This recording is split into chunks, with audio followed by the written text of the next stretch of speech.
Hello everyone and welcome to the channel Contract Simplified.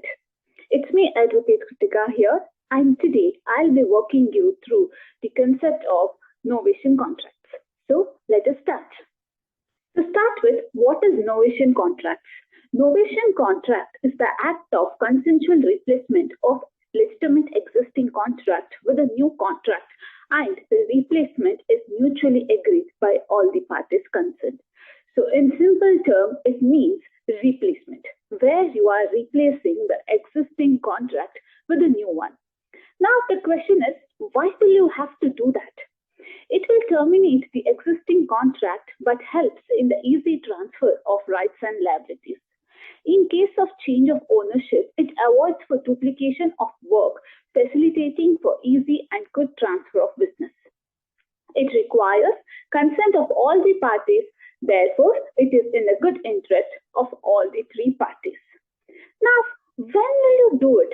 When will you face such a situation? It is faced during corporate takeovers, mergers and acquisition, selling of business, transfer of benefit or burden from one party to the another, or any life event that occurs and drastically changes one of the parties' status to uphold the contract terms. So who are the parties to this novation contract? There are three parties to this novation contract. The first one is transferor, followed by transferee, and the third one is the counterparty or the remaining party.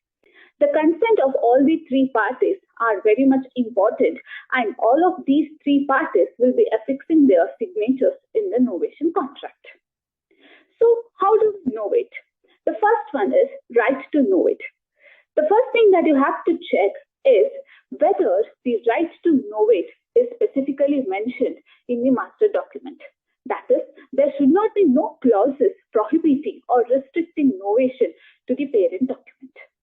Second one is free consent. As I mentioned, consent of all the three parties are to be obtained. The last one is letter to novate or novation contract. So a novation agreement with all the applicable clauses has to be drafted and signed by all the three parties. Now the question is, what is the difference between novation and assignment? In novation, it terminates the earlier agreement, wherein assignment, it does not terminate the earlier one. In novation, the consent is mandatory, whereas in assignment, the consent is based on the terms of the agreement.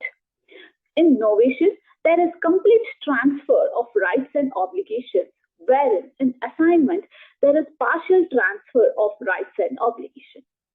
So to make it very simple, novation is wherein you are completely replacing the existing contract with that of the new one, wherein in assignment, you are allocating it to somebody partially. There is no transfer of complete rights and duties, wherein there is partial transfer of rights and obligations. I hope this video was informative to you. If you have any questions, do let me know in the comment section, and also you can WhatsApp me at this provided number and I would be very happy to answer all your queries. And also, before ending, do not forget to subscribe our channel. Thank you.